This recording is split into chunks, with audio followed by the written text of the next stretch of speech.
Welcome to this week's Perspective. We are in the final bracket closer on the closer side and the final four on the lead rep side. Mamba has been absolutely awesome to watch. We have groups throwing down massive volume. You'll see that in the brackets. You'll see that in the top closers and top lead reps. We're going to go run through all of the numbers, but excited to be in the studio. Dave Force, welcome. I know, it's been a minute since I've been up here, but this feels nice. Dude, every week it's like we get somebody like new and exciting. I'm hoping you stick around for a while. Yeah, maybe. Maybe I'll be a regular, but hey, it's fun to be here. Mamba's fun because you're looking at individual performances, and we've had some absolutely killers out there on the doors throwing down some serious numbers. I always like to also scroll back because I think in the emotion of it, we forget what the competition is accomplishing. As an internal channel at Empower, we've been selling 200 plus a week. Last 2 weeks. I mean, we're pacing for like 800 on the month. That is a wild number that collectively we're accomplishing as a group. So yes, hats off to the individual performers. Also a lot of gratitude just for the leadership to go create that type of overall performance as Empower X. So really fun to see. And now we get to go highlight, some of the specific guys that are performing really well. But it has been a great tournament with a great result from it. Yeah, the fun thing is it's guys and girls. Right? We're going to go highlight some dominant performances. Okay, in your closers bracket finale, we've got Justin Martinez and Steven Kaminsky. This is an inter-office battle. We'll actually see a couple inter-office battles. These two final closers just absolutely smashing out in Illinois and the same office. They're probably, I know there's like a couple different housing units out there. If once upon a time they were sharing the same building, they are not currently because there's no way they can be around each other in the final rounds. Yeah, especially when one of them's an Army Ranger, Yeah, actually both of them military. Both, yeah. Both military. There's something to that, right? The sacrifice, the discipline. Just a dog in them to go just compete. So awesome. Super impressive. And then in your wild card. So the wild card does not get a rollover day. So you're going to go see on the bracket that Justin and Steven both had rollover. The wild card does not. But these two individuals have absolutely made a name for themselves in the last month. Throwing down and entering into the wild card. So Saint T, we're going to call him Mr. Saint T, coming in with 18 accounts on the month. He's been double digits, I believe, the last 2 weeks in a row, just absolutely throwing down. And then Tad Jorgensen, who is a name that we will not forget and we will continue to see at the top of the leaderboards. I mean, really a legend in the industry. Yeah, been around. Give me that guy's number. I need to get on the phone with him ASAP. Yep, 29 accounts on the month. So those two coming in at the wild card, do not overlook the wild card. These guys have the opportunity to go throw down. So huge props to those four individuals, Steven and Justin going undefeated through the bracket and making it to the end. And then now your two wild cards coming in. This is going to be a drag out fight for the next week. Yeah, really fun to see. There are guys in there that just they live on a paradigm of themselves that they will not be outworked. And when you believe that about yourself to be true, there's literally no ends to the lengths that you will go to go compete and win. And when I go look at the finals and then the closers, that's what I think. These guys have built careers and reputations around work ethic. And so it's going to be really fun to go see who can go perform at the highest level. All right, moving on to the lead rep final four. So we're in the final four stage of the lead rep bracket. Got some absolute killers in this bracket as well. First one, Tate Moser. The guy just never stops. He's unbelievable. Something to remember as we're kind of going through these rounds and auditing each round. Remember that your account only counts on the day and in the round that you sold it, and make sure that you're submitting it on the day and in the round that you sold it. Joshua Hamrick also in our final four. Amber Denny. And then also Wes Gunnell. So those last two, my understanding is the same thing as the closers bracket. We're right back in an inter-office. Inter-office, rookie rep competition going on there. Yeah. Quaid was telling me a story about Amber. She flew out to Idaho Falls for a wedding, was literally there for a day, got back on the plane and flew back out. she's in it. Like, she's like, I'm going to go win this thing. I'm going to go make it happen. She's like, I guess I'll go catch my brother's wedding. Yeah. Hey, I got a sales competition Family, to go win. competition. We'll see. Yeah. So awesome competition between those four. Excited to see who ends up in the final round. Yep. Our top closers, I want to go jump into this. Our top closers. In order to get into the top 5, you had to be in double digits this week. It's wild. Unbelievable. Number 1 top closer, Alec Mickelson with 16. Chris Ekman with 13. Tad Jorgensen tied him with 13. Stephen Kaminsky with 12.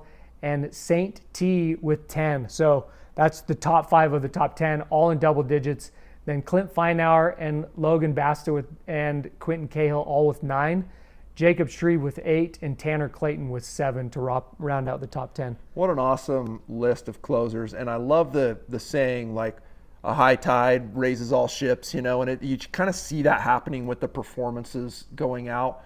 Someone that really stood out to me on that list this week is Clint. He's new to Empower. He didn't even come over originally with Brandon's Wilson group. He's a brand new team within the organization. And we were having the conversation today, like, leaders lead.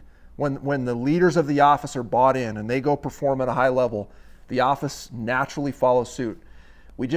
I feel like in time in the industry, we lose track of some of just the very simple, fundamental things that have always worked in the door-to-door space. And that's at the top of my list, like a leader that just goes and leads. And it's fun to see those guys on the closer list. Most of them are not just a good closer. They're also managing teams. They're also leading offices. They're also managing a lot of reps and problems and issues, but yet they still find the time to go be the rabbit, to go put up those kind of numbers that I believe are better than anywhere you can find in the industry right now. Yeah, I saw a text from Brandon Wilson I think it was this morning that you guys passed over, and it was like, the comment was, nobody's doing what we're doing, right? Like, people are throwing down right now. Really the entire org, as we've brought in Alpha, as we continue to add teams and groups, like, there isn't anybody out there that's throwing down this way. So it's really impressive. Okay, getting into our top lead reps for last week. Once again, just a lot of high performers, couple people in double digits. So let's jump into it. At that number 1 spot, we've got Wes Gunnell with 11. In number 2, we've got Amber Denny with 11. Now, I'm trying to figure that out. Was that a kilowatt thing? Because I don't know. Yeah, like maybe it was Amber that was. Yeah. Let's give it to Amber. I'm feeling that way. Yeah, seriously. But congrats to both of you guys. That was awesome. Tate Moser with 8. Annika Hill with 6. Christian Roberts with 6. Josh Hamrick with 5. Sterling King with 5. Braden with 4. Colton Porter with 4. And Taylor Harris with 4. Dude, Braden, we're going to do it. Will you just shoot me a quick text? Tell me the pronunciation of your last name. I don't want to mess it up. Yeah. But you congrats. about made a massive mistake. Week. Yeah. Thanks, Nick. Yeah, super impressive. Lead reps. Just keep going out and dominating. The lifeblood of the business. Super impressive. Okay, we're going to wrap up with a couple announcements, and we're going to get out of here with the raffle. Watch out for Cracker Jacked. This is, I always say Cracker Jacked like you're jacked, but it's Cracker Jack. Cracker Jack incentive always around the 4th of July. This is kind of a bounce back, right? Everybody starts, like, you get into the 4th of July. We've just been hammering it with Mama, and then it's kind of a wake back up. This will run from Saturday to Saturday. So the 4th to the 11th of July, we'll run this incentive. The way that we run these numbers is we go pull your averages through June, and then we pull 80% of that for your team. And that's the number you have to go hit. You hit that number, we'll call you and tell you what that number is. You hit that number, we take your team to a baseball game. So whatever local MLB team is in your area, we'll be excited to go take you out to that, you and your team. Anyone who sells a deal during that week will earn a ticket. So excited for that to be coming, looking for the announcements and the number. Yeah, it's such a fun incentive. And then we, towards the end of July, beginning of August, we're always out visiting teams. We call it a Become Tour, but we'll be out and around, and that's the best time to go hit those baseball games. It is like the perfect summer incentive. Like, go enjoy a fun baseball game. We were looking at the route today a little bit, and we've got 7 teams in Illinois. Like, we're really excited to just go spend a lot of time going through and rewarding people for hitting Cracker Jack. and getting that FaceTime one-on-one with people as we travel around to the different teams. The other big announcement, we got another charity week coming up. Devin Hess, Rallying Humans. He did such a great job at 42X, but the thing that I love, I feel like so many charitable scenarios end up in this bucket of like, hey, we're going to give money here. It's going to go do some good, but we're not sure specifically how it will impact or help someone. Devin's cause is so special because he goes and finds specific human needs, someone really going through it, someone battling a terrible disease or just had a tragic event in their lives, and he goes and just rallies everyone around in that community, around that human, to go help them through it. Just things that would normally just completely, take someone out. He'll go help that family or that individual through those scenarios by rallying behind those individuals. So it's always a very specific cause, and so we'll get more details on that as we lean into this upcoming charity week. Yeah, I love that. Hey, look for your raffle coming right now. Everybody go dominate June. Go finish strong. Finish out Mamba. Like, doesn't matter if you're in Mamba or not in Mamba, go finish the month strong. You got a company trip to work for. You got so much on the line. It really is the prime time of the year. Like, you're not going to have more hours to knock. You're not going to have better weather to go do it in. It's like right now is the time to go make hay. Yep. Love you guys. Have a great week. Love you.